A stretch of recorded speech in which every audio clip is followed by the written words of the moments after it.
Bonsoir frères et sœurs, que notre Dieu vous bénisse richement et vous accorde une pleine espérance en ce temps de la fin. Aujourd'hui, nous allons parler une fois de plus du dépouillement des œuvres de la chair. C'est important d'en parler parce qu'il y a beaucoup d'enfants de Dieu qui se disent qu'on peut aimer le Seigneur, on peut vivre avec lui et continuer de pécher contre lui et aller au ciel. Non, c'est pas possible, mes frères et sœurs en Christ. Ceux des chrétiens qui pratiquent les œuvres de la chair ne pourront pas entrer au paradis s'ils ne se repentent pas. Donc c'est important que nous le sachions en tant qu'enfants de Dieu. Le fait d'ailleurs de nos vies au Seigneur ne veut pas dire qu'on peut faire ce qu'on veut après se mettre à ses yeux, non. Si nous sommes vraiment sauvés, convertis, nous allons marcher sans l'esprit, sans la chair et éviter d'accomplir les œuvres de la chair. Dans la parole, dans le livre de Galates, dans chapitre 5, verset 18 et 19 a dit ceci. Je lis avec vous, je vais me débrouiller, c'est pas facile avec la lumière des yeux, mais je vais me débrouiller. Donc ça dit ceci, verset 18, Galates 5, verset 18. Si vous êtes conduit par l'esprit, vous n'êtes point sous la loi. Or, les œuvres de la chair sont manifestes. Ce sont l'impudicité, l'impureté, la dissolution, l'idolâtrie, la magie, les inimitiés, les querelles, les jalousies, les animosités,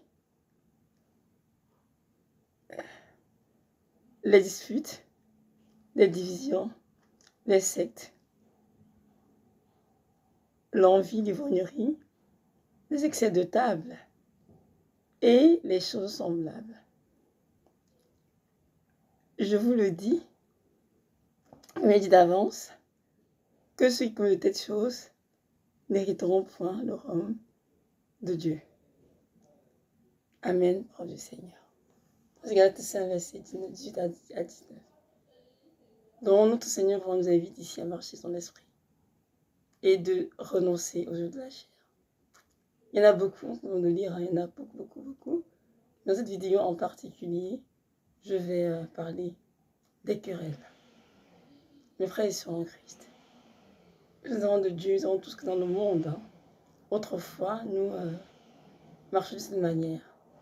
Même cette tendance à se disputer les autres, faire des querelles pour oui, pour un non, à la justifier, à la toujours dire ce que l'on pense, ce que l'on ressent. Notre Seigneur nous invite vraiment à renoncer aux querelles.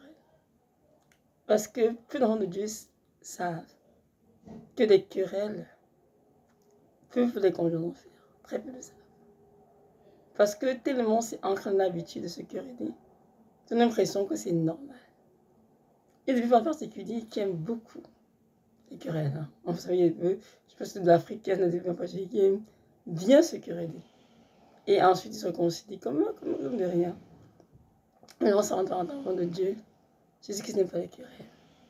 Là où il y a les querelles, un climat propice se forme pour laisser des démons proliférer. L'esprit qui est en nous, nous avons le temps le travail dans l'unité, dans la paix, dans l'amour.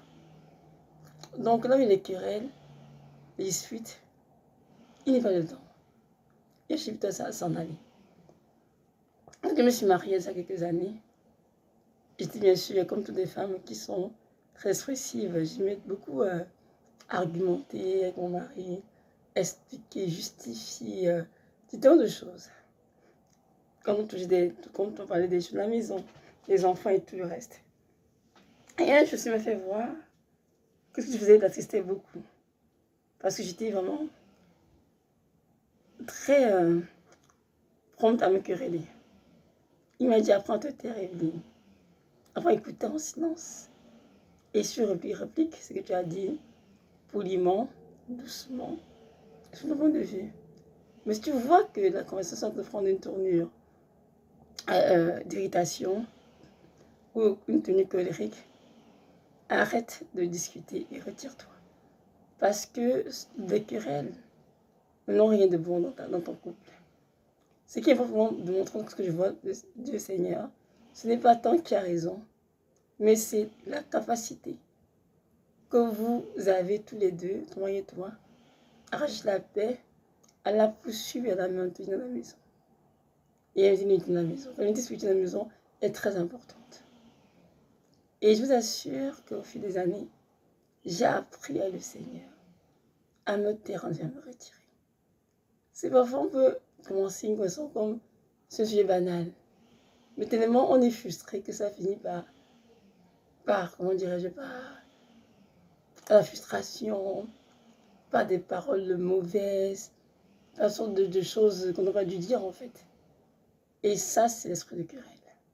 Nous devons y renoncer avec ferveur. Parce que si on est toujours en train de se quereller, nous sommes on est sauvés, on ne pourra pas entrer au paradis si on n'est pas repentant.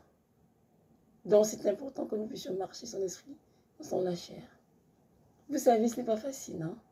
Quand pendant longtemps dans votre vie, vous avez été celui de vous quereller n'importe quoi avec vos parents, avec vos frères et sœurs, avec vos amis, et une fois le Seigneur, il vous tue. C'est parce de vous, il vous crucifie la chair. Mais Dieu est là pour nous aider. Amen.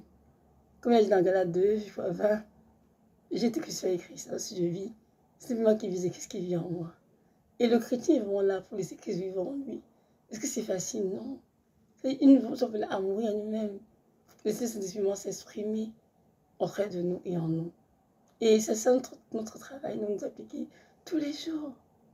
Parfois, on a l'impression que le fait de se taire montre qu'on est un faible, on a de mots à dire, on a de ça n'a rien à voir. Ça n'a absolument rien à voir. Je vous assure, mes frères et sœurs, nous devons apprendre à cultiver la paix.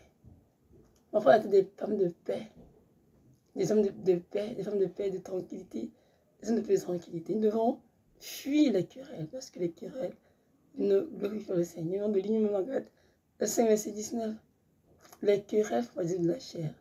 Je vous dire ici que ceux qui les commettent n'hériteront pour rendre des cieux. C'est une phrase qui est très claire, besoin d'interprétation. Donc, c'est une habitude quereller dans ta vie, tu dois t'en débarrasser rapidement. Et c'est sûr que c'est un texte aussi, voilà, aux hommes et aux femmes. Surtout aux femmes, parce que les femmes sont des êtres qui sont très expressives. Hein, et elles ont tendance à vouloir parler beaucoup d'idées n'importe quoi sans réfléchir. C'est parce qu'elles sont en colère. Et les femmes sont appelées vraiment à user d'une grande mesquite de soi pour ne pas s'emporter pour une fois, non. Dans Proverbe 21, verset 9, dit ici, mieux vaut habiter sur le toit d'une maison que d'habiter avec une femme querelleuse. Mieux vaut habiter sur le coin du toit d'une maison que de vivre avec une femme querelleuse. Si on te connaît une femme querelleuse, c'est une honte. Nous avons pour son mari une carie pour ceux qui l'entourent. Parce qu'elle ne se quereller. Elle se cherche des querelles à chaque instant. Et Dieu n'aime pas cela. Femme, Dieu nous invite aujourd'hui, moi la première, à renoncer à cela et à apprendre à être des femmes douces, calmes, réservées et qui savent quand parler et quand se taire. Pour ma première pour ma part, Dieu m'a enseigné quand tu as une conversation, que ce soit avec ton mari ou bien des frères en Christ ou même tes parents, quand quelqu'un fait une tournure où le ton monte, ton voix, la colère s'installe, mieux te taire et te retirer pour éviter que les choses s'enveniment, c'est vrai. Les enfants, plusieurs fois, j'ai pratiqué et ça sort de beaucoup de choses. Je vous dis, rester, me justifier, expliquer mon point de vue, être en colère, quand il dit A, je dis B, 1, je dis 2, ça finit vraiment la catastrophe. J'ai dû me repentir, j'ai dû donner au Seigneur longtemps. Parce que Dieu veut, mes frères sont en Christ. Donc mieux vaut apprendre vraiment à se connaître de soi que de tomber tout le temps dans les querelles, sans porter pas mieux non. Et dire des paroles qu'on regrettait plus tard, faire des actes même qu'on regrettait plus tard. Et nous remettre devant le Seigneur, franchement. Ça ne sert absolument à rien.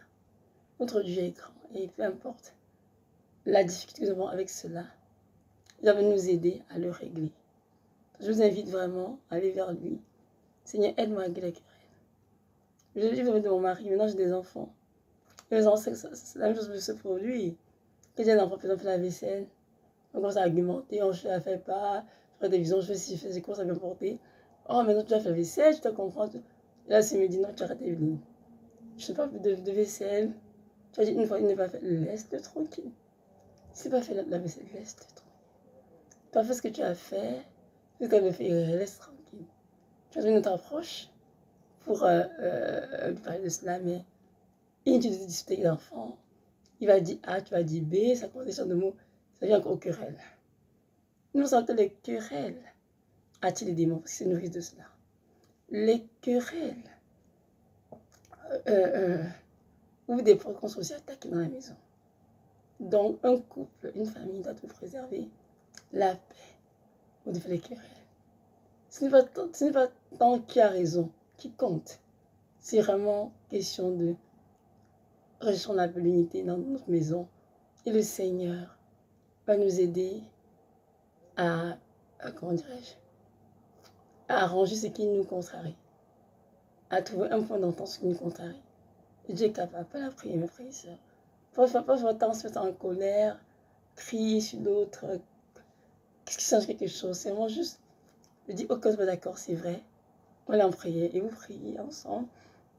Et même chacun de son côté. Et Dieu intervient et il met vraiment la paix, il met dans ce qui était nébuleux, il met ça, il vient vraiment mettre la clarté, je veux dire.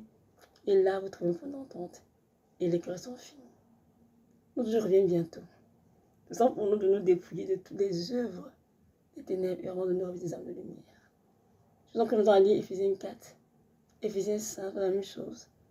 Comment Dieu nous a instruits à ne plus des œuvres des ténèbres et à revêtir des âmes de lumière. Et chaque chrétien peut le faire. Si un chrétien est sauvé, il ne le fait pas, parce que dépouillement, il ne pourra jamais envoyer la face du Seigneur. Parce qu'il reste un chrétien charnel. Un chrétien qui, au nom de Christ, montre les chrétiens, mais qui continue de se comporter, de parler, d'agir comme des gens du monde. Et sera très que les chrétiens n'entreront jamais au paradis, malheureusement. Donc c'est pour nous le temps aujourd'hui vraiment de renoncer toutes ces choses et vraiment de fuir cela. De fuir. Si toi tu peux en ce moment et que dans ton peuple, c'est, je sais pas trop, une petite vie, il faut dire non à ça. Jésus-Christ n'aime pas les querelles, il faut fuir cela. Et choisir vraiment de vivre dans la paix, dans la tranquillité.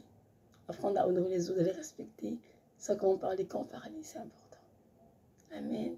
Donc voilà, que notre Dieu vous bénisse richement et vous donne cette grâce de continuer le message que j'espère pourra aider quelques-uns et que notre Dieu vraiment nous donne cette grâce de toujours faire sa volonté, de le mettre en premier, sans que les fidèles, les grands, les puissants, et qu'en lui il n'y a pas de variation.